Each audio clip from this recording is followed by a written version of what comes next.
Aleyküm hammaga YouTube kanalini ko'ruvchilar.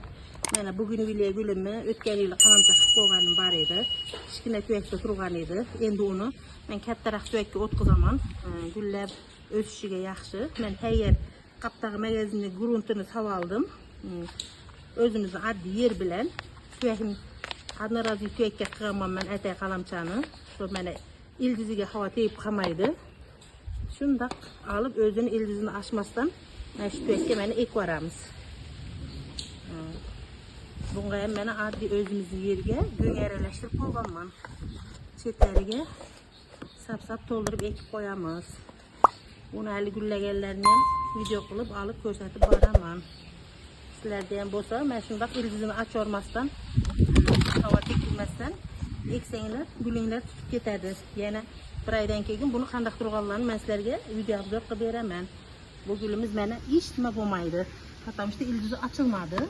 Ildiziga havo tekilmasdan mana shunday qilib eksanglar, sizlarniki ham tutib ketadi.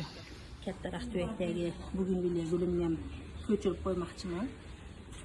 Buni ham endi ehtiyotlar yaxshilab tegini sal-sal qisib, uncha qattiq qisib yormayman. Ildizlarni bo'shatib yormaslik kerak, ochilmaslik kerak ildizlari.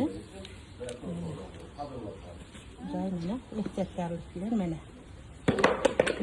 ildizi shundoq turibdi mana. Shundoq o'zini ekib qo'ya qolamiz. Mana ildizlari ochilmadi. Ochilmagan holda ehtiyot bo'lib ochilib ketmaslik kerak. Yoniga mana tuproqni tashlab ushab turish kerak. Agar ochilib ketadigan bo'lsa, ushab turish kerak. Mana men bir yoq chetini ushab turibman, ochilib ketmasin deb. Mana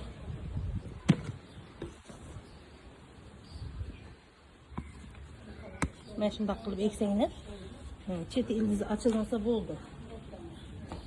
Yaxshi tutib ketadi. O'lib qolmaydi mana. Hozir bugun 2-iyun mana.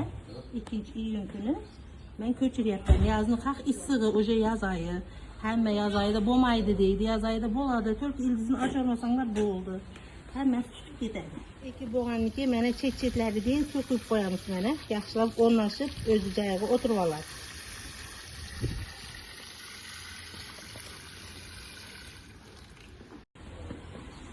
Hammaga xayrli kun.